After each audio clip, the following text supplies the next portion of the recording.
শনিবার সিরিয়ার পালমিরা শহরের কাছে ঘটল একটা ভয়ঙ্কর জঙ্গি হামলা। আর সেই হামলার মৃত্যু হয়েছে 2 মার্কিন সেনা এবং 1 মার্কিন দোভাষের। সেই সাথে আহত হয়েছে আরও 3 মার্কিন সেনা।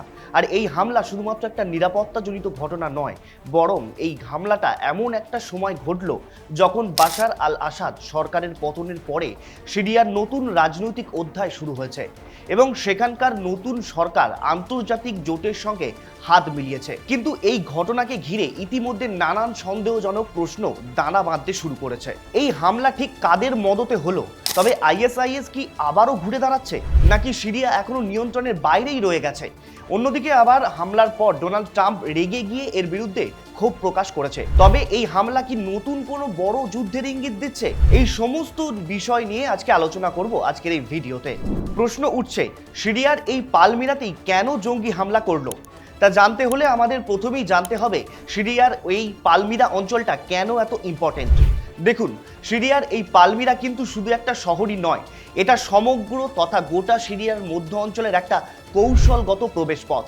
এর একদিকে রয়েছে মরুভূমি এবং অন্যদিকে রয়েছে গুরুত্বপূর্ণ তেল ও গ্যাসের মূল জোন। এছাড়া এই এলাকাটা বহু বছর ধরে আইএসআইএস এর গোপন ঘাঁটি হিসাবে পরিচিত ছিল একটা সময়। আইএসআইএস সেখানেই লুকিয়ে থাকতো ও নিজেদের দলকে পুনর্গঠন করত এবং হঠাৎ হামলা চালিয়ে পালিয়ে গিয়ে অন্য জায়গায় গা ঢাকা দিত। এই সমস্ত কার্যকলাপ আইএসআইএস এর জঙ্গিরা গোপনভাবে মূলত এই অঞ্চল থেকেই করতো বলেই আন্তর্জাতিক রাজনৈতিক মহল থেকে জানা যায়। তবে এখানেই আরও একটা প্রশ্ন হলো, যদি নতুন সরকার সেখানে ক্ষমতায় এসে থাকে এবং সেখানে যদি মার্কিন সেনা মোতায়েনও থাকে, তাহলে ওই এলাকাটায় এখনো ডেঞ্জার জোন কেন? অন্যদিকে ডোনাল্ড ট্রাম্প নিজেই এখন দাবি করছেন যে এই অঞ্চলটা এখন সম্পূর্ণভাবে সরকারের নিয়ন্ত্রণে নেই। আচ্ছা, যদি তাই হয় তাহলে সেখানে নির্বাচিত নতুন সরকারের ভূমিকাটা কি শুধুমাত্র কাগজে কলমে সীমাবদ্ধ? এছাড়া সম্প্রতি সেখানে ঘটে যাওয়া হামলার প্রেক্ষাপটের দিকে যদি একটু চোখ রাখি, গত শনিবার মার্কিন ও সিরীয় সেনার যৌথভাবে সেখানে উপস্থিত ছিল। এরপর হঠাৎই সেখানে সশস্ত্র হামলা চালায় জঙ্গিরা। তাদের টার্গেট ছিল সরাসরি মার্কিন সেনাদের ওপর। সেখানে উপস্থিত ছিলেন একজন মার্কিন দোভাষীও। আর জঙ্গিদের গুলিতে সেখানেই থাকা 3 জনেরই প্রাণ চলে যায়। উল্টো দিকে মার্কিন সেনাদের পাল্টা হামলায় এক জঙ্গিরও মৃত্যু হয় ঘটনাস্থলে। এবার যদি ম্যাপটা ভালো করে খেয়াল করেন তাহলে দেখবেন দামাস্কাস থেকে 250 কিলোমিটার ডিস্টেন্সে পালমিরা, সেখানেই হামলাটা হয়। কিন্তু কেন, ঠিক কী কারণে হামলা হয়? দেখুন, সিরিয়ার প্রতিবেশী দেশ হচ্ছে ইরান একটি থিওরি বানিয়েছে যার নাম অ্যাক্সিস অফ রেজিস্ট্যান্স। অর্থাৎ ইরান ইসরায়েলের ওপর বদলা নেওয়ার জন্য ইসরায়েলের শত্রুরা চারপাশ ঘিরে নিয়েছিল। যেমন লেবাননের ভেতর হিজবুল্লাহকে তৈরি করেছিল, আবার ইসরায়েলের ভেতর গাজা হামাসকেও তৈরি করা হয়েছে। এই সমস্ত গ্রুপকে ইরান সাপোর্ট করে। আর উল্টো দিকে ইরানের ডিফেন্স দেখভাল করে আইআরজিসি বা ইরানিয়ান রেভলিউশনারি গার্ডস কর্পস। আর এই আইআরজিসির মাধ্যমে ইরানের সাপোর্টিভ গোষ্ঠীগুলোকে ফাইন্যান্স এবং ওয়েপনের জিনিসপত্র পৌঁছানোর কাজ করে। এবার ইরানকে হিজবুল্লাহর কাছে ওয়েপন এবং ফাইন্যান্স এই দুটো জিনিসই কিন্তু পৌঁছানোর ছিল।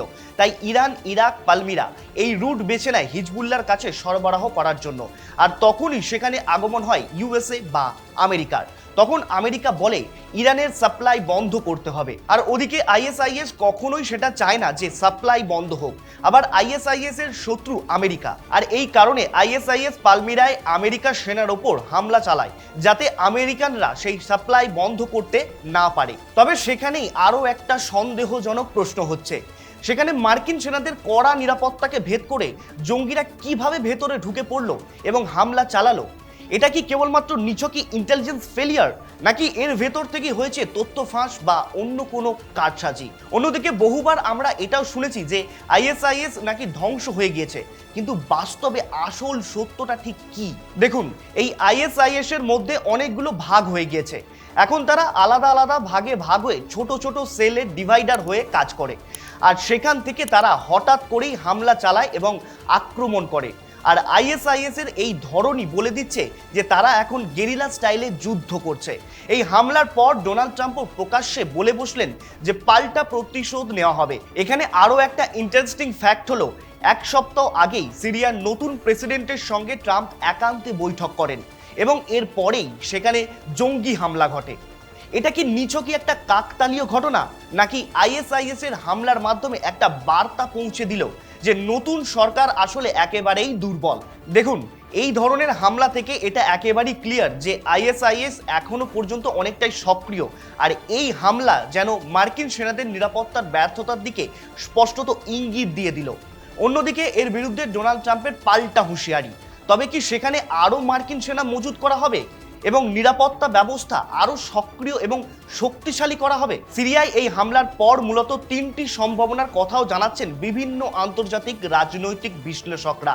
এর মধ্যে এক, হতে পারে সেখানে মার্কিন যুক্তরাষ্ট্র সীমিত প্রতিশোধমূলক হামলা চালাবে। দুই, সিরিয়া এবং আমেরিকা যৌথ অভিযান আরও জোরদার হবে। এবং তিন, আইএসআইএস এর ভেতর থেকে আরও এরকম শ্যাডো ওয়ার বা ছায়া যুদ্ধ চালিয়ে যাবে। সুতরাং আইএসআইএস এর এই হামলা আন্তর্জাতিক মহলেও নতুনভাবে সন্দেহ তৈরি করে দিল যে আইএসআইএস এখনো পর্যন্ত সক্রিয় আছে এবং মার্কিন সেনা থাকা সত্ত্বেও সিরিয়ায় এখনো ভঙ্গুর অথবা নিরাপদ নয়। তবে এই প্রতিশোধের খেলা কোথায় গিয়ে শেষ হবে সেই দিকেই নজর থাকছে। আজকের ভিডিও এখানেই শেষ করছি। এ বিষয়ে আপনাদের কি মত জানান কমেন্ট করে। আর এই ধরনের বিভিন্ন তথ্য নিয়ে বিস্তারিত আলোচনার ভিডিও পেতে আমাদের চ্যানেলটিকে অবশ্যই সাবস্ক্রাইব করবেন। ধন্যবাদ, সকলে ভালো থাকবেন।